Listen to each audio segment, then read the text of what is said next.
Southern Poverty Law Center accused of defrauding donors by paying members of the extremist groups it purports to fight. Now, more than a dozen prominent donors are pushing back against the indictment, but that might not change the legal calculus here. Our chief legal correspondent, Shannon Bream, broke it down earlier. The Southern Poverty Law Center says, hey, our donors want us to be fighting these injustices and this racism in these groups, and so that's what this money was actually being used to do. They say it was justified, but the other part of this is there were bank records and accounts that were open, and the allegations are that the SPLC lied to the banks or falsified information in setting up those accounts to make payments to those folks inside these organizations. Let's bring in Jonathan Fahey, former federal prosecutor and former acting ICE director. So the SPLC in a bit of legal hot water, it would appear, Jonathan. Yeah, I think they have some problems, and I think Shannon really laid it out great there. If you're doing everything on the up and up, you don't have to lie to the banks. You don't have to hide who you're making payments to or do any of this other secretive stuff. So that's really a problem, but you really have to look at this as a broader part of the Democratic Party. Although they're supposed to be a nonpartisan organization, they really are the racial division arm of the Democratic Party, which really has been the lifeblood, in a sense, of the Democratic Party for at least the last 10 years. And what they were doing is really disgraceful. And, you know, they've been using money and funneling it to these groups that they're supposedly fighting against. And there's really nothing that makes sense about doing it. They're not a law enforcement agency. They shouldn't be using informants or anything else, and yet they're doing this. And you look at particularly Charlottesville, I think, is the most glaring example of this. They gave $270,000 to one of the organizers of the Charlottesville rally. And remember, Joe Biden claimed that was the reason he ran for president. And after that, they raised $81 million off of Charlottesville. So, you know, in many ways, they're using racial division to perpetuate themselves as well as for partisan purposes, which are both not allowed, and also defrauding donors. And some donors are fine with it because they were sort of in on it, but others really weren't. Yeah, and nothing helps raise money or, you know, cast aspersions on individuals and groups more than saying, oh, he's a racist or they are racist.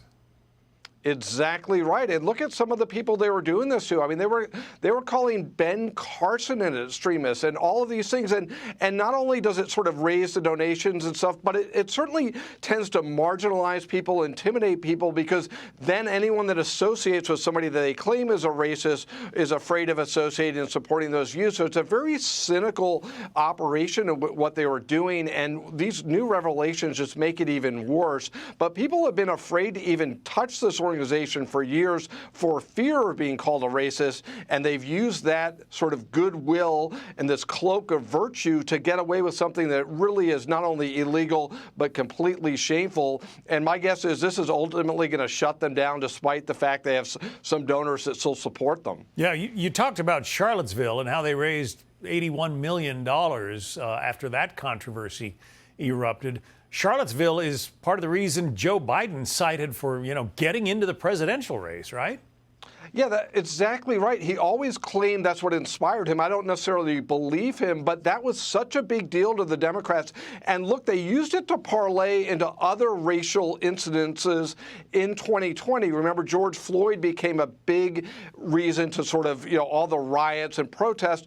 All of it's this racial division strategy that the Democrats, again, have been using for years, and frankly, effectively. But all of these sort of come together as part of this one overall strategy. But yeah, Joe Biden used it, and the Democrats have been routinely using that instance to criticize Donald Trump, which in fact, the irony, it's hard to even believe, because his both sides comment, in fact, the Democrats were on the other side, on both sides of this case. They funded it on one side, and then they claimed to be supporting the quote-unquote victims or whatever on the other side, and yet they were in on the whole thing. Can't let you get away, Jonathan, without talking about this. The FBI is concerned about a shipment of 15 large crop spraying drones that reportedly was stolen from New Jersey last month. A Substack that focuses on national security called this High Side. It's called the High Side, I should say. It reports the FBI fears those drones could wind up in the wrong hands and be used in biological or chemical weapons attacks. Your thoughts on how serious the danger is here. This is really concerning when you look at this because it was a sophisticated theft using, fake bills of lading, fake email accounts to steal these things, which are, these are about the size of like an ATV, and they sold 15 of them, and they're worth about $60,000.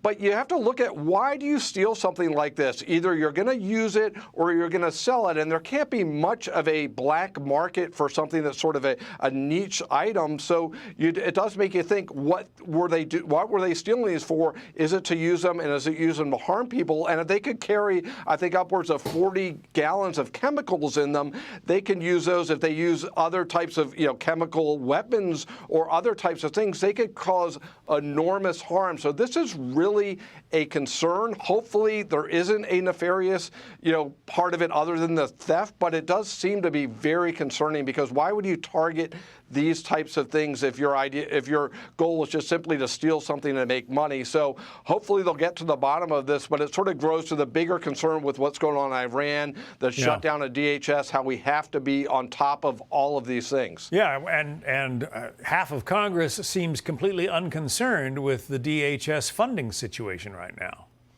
Yeah, that's really shameful, because we all know how that breaks down, is that the Democrats don't want deportations. But taking the step back, the most important thing that everyone should agree on is national security and public safety. And we're seeing this and seeing other types of things that make us at least raise the concern that something really bad can happen. And the last thing we want to do is having something bad happen and say, oh, if we had only done this or only had the money, because that's a situation we never want to be in again. And you wish partisanship, politics could take a backseat to public safety, national security, at least in this instance. It would be nice it would be nice. Jonathan Fahey. Jonathan, thank you. Be sure to like and subscribe for all the Fox News latest on YouTube, and catch full shows streaming now on Fox One.